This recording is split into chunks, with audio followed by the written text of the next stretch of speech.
मुख्यमंत्री मनोहर लाल ने आज यानी शनिवार को विशेष चर्चा कार्यक्रम के तहत दिल्ली से ऑडियो कॉन्फ्रेंस के जरिए से रोजगार मेलों में रोजगार पाने वाले युवाओं से सीधा संवाद किया है। उन्होंने युवाओं के उज्जवल भविष्य की मंगल कामना करते हुए कहा कि जनवरी 2019 से लेकर अब तक राज्य में 1450 रोजगार मेले आयोजित कर 3217 युवाओं को रोजगार प्रदान किया गया है। इसके अलावा इन मेलों में पूर्ण पारदर्शिता के आधार पर रोजगार के लिए नियुक्ति पत्र भी सौंपे गए हैं। ये नियुक्ति पत्र जीवन में आगे बढ़ने की सीढ़ी है और उनकी योग्यता का प्रमाण भी है। मुख्यमंत्री ने कहा कि स्वावलंबन एवं स्वाभिमान युवाओं के उत्थान व कल्याण के दो महत्वपूर्ण आधार स्तंभ हैं। सरकार ने युवाओं के स्वाभिमान की रक्षा के लिए नौकरियों को मिशन मेरिट में बदला है और योग्यता के आधार पर बिना खर्ची पर्ची के सरकारी नौकरियां देकर युवाओं का मनोबल बढ़ाया है। दैनिक सवेरा के लिए जैसा हर शनिवार को किसी न किसी विषय को लेकर के आपसे मैं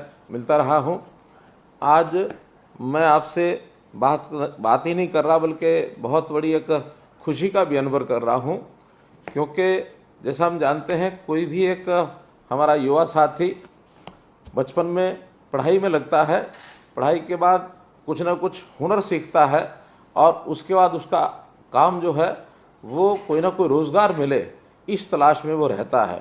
रोज़गार केवल परिवार पालने के लिए नहीं बल्कि एक हर व्यक्ति का युवा का स्वप्न होता है कि मुझे कोई अच्छा रोज़गार मिले। पहली प्राथमिकता रहती है कि कोई सरकारी नौकरी मिले, चाहे पक्की मिले या कच्ची मिले, और अगर वो प्राप्त करने में उसको सफलता नहीं मिलती है तो निश्चित रूप से कोई ना कोई रोज़गार उसको करना है।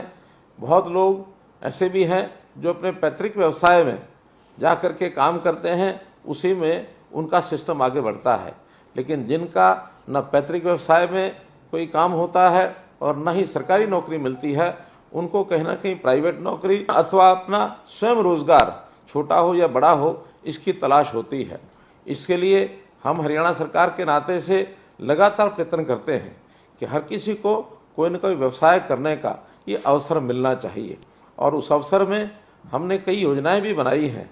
जैसा मुख्यमंत्री अंत्योदय परिवार उत्थान योजना, अर्थात जो गरीब परिवार हैं, जिस परिवार की आय 1 लाख रुपये वार्षिक से भी कम है और घर में और भी कोई काम करने वाला ऐसा व्यक्ति नहीं है, कम से कम एक व्यक्ति युवा हो, अच्छा अगर युवा नहीं उस परिवार में काम करने वाला है तो कोई बड़ी आयु का व्यक्ति हो, कोई महिला हो, ताकि उस परिवार की आय बढ़े और अपने परिवार का ठीक से वो अपना व्यवस्था जो है गुजारे की कर सके।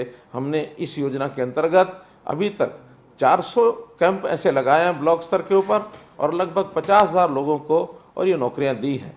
वहीं पर हमारा रोजगार विभाग रोजगार मेले लगाता है और पिछले 4.5 साल के अंदर ऐसे लगभग 1450 और रोजगार मेले लगे हैं। उन मेलों में भी जो अवसर जिनको मिलता है, प्राइवेट कंपनियां उसमें आती हैं अथवा स्वयं कोई ना कोई हुनर सीख करके भी काम करने के अवसर उसमें रोजगार में बताए जाते हैं।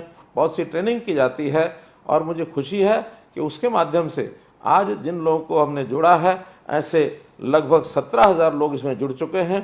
कुल 31,000 लोगों को इन रोजगार मेलों में और ये काम मिला है। तो मैं आज आपको इस बात की बधाई देता हूं कि आपने अपने जीवन में एक कोई ना कोई रोजगार, कोई एक व्यवसाय ये इस प्रकार से करने का संकल्प लिया है और निश्चित रूप से आप बड़ी मेहनत से, ईमानदारी से उस काम को कर रहे होंगे। अब ये काम चूँकि हर व्यक्ति को काम चाहिए, अगर मैं पूरी पिक्चर आपके सामने रखता हूँ तो हर वर्ष ऐसा लगभग 2 लाख लोग ऐसे होते हैं जिनको कोई ना कोई रोज़गार चाहिए। सरकारी नौकरी आप जानते हैं ये सबको मिलना संभव नहीं है।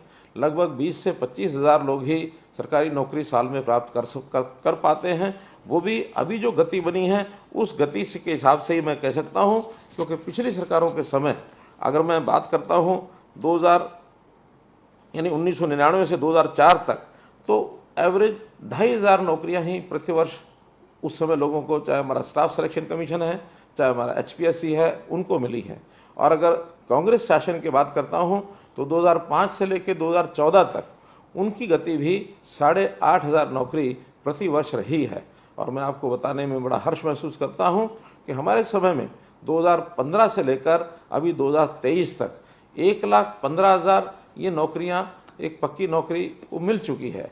HKM की नौकरी और अभी जो इस समय नौकरियों का जो इस वर्ष के अंदर अंदर मिलेंगी उन सबको मैं मिला लेता हूं तो 56,000 नौकरी और बनती हैं।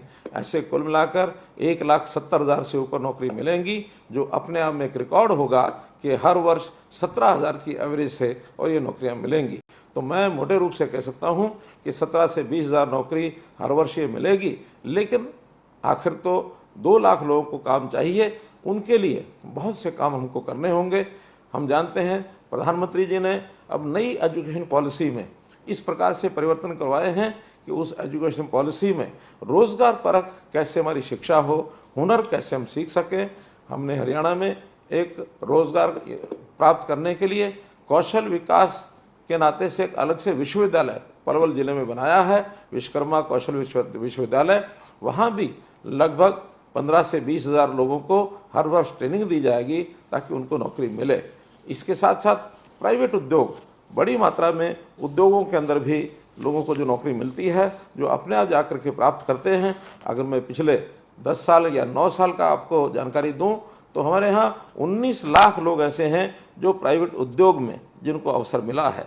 प्रधानमंत्री जी ने मुद्रा योजना ये चलाई है, तो मुद्रा योजना के नाते से और लगभग 24 लाख लोगों को पिछले 9 साल के अंदर कुछ ना कुछ ऋण उन्होंने लिए हैं और उस ऋण के लेने के कारण से उन्होंने अपने रोजगार, अपने उद्योग ये भी खड़े किए हैं। स्टार्टअप इंडिया में भी लगभग 5,000 लोगों ने काम अपना किया है, स्टैंड अप इंडिया में भी इतने ही लोगों ने अपना काम किया है। तो इस प्रकार से लाखों लोगों को अवसर प्रदान करने का काम ये हमने किया है और हम इस प्रकार के अवसर और भी आगे जो है आप लोगों को दिलाते रहेंगे। आपके पास भी कोई सुझाव हो सकता है, उस सुझाव के माध्यम से, ताकि लोगों को रोजगार ये मिले और रोजगार में वो लोग आगे बढ़ें। एक बात और मैं ध्यान करने के लिए आपको बताऊंगा कि आखिर जो हमें रोजगार मिला है ये हमारा प्रारंभिक पहला रोजगार है। इसको स्थायी रोजगार हम न माने, बल्कि अपने इस काम को और हम अच्छा रोजगार कैसे प्राप्त करें या अपना जो व्यवसाय है उसको और आगे कैसे बढ़ाएं, निरंतर आगे बढ़ने का भी हमको प्रयत्न करना चाहिए। हमारा अनुभव और हमारा प्रयास, निरंतर प्रयास, ये हमको आगे लेकर के बढ़ेगा।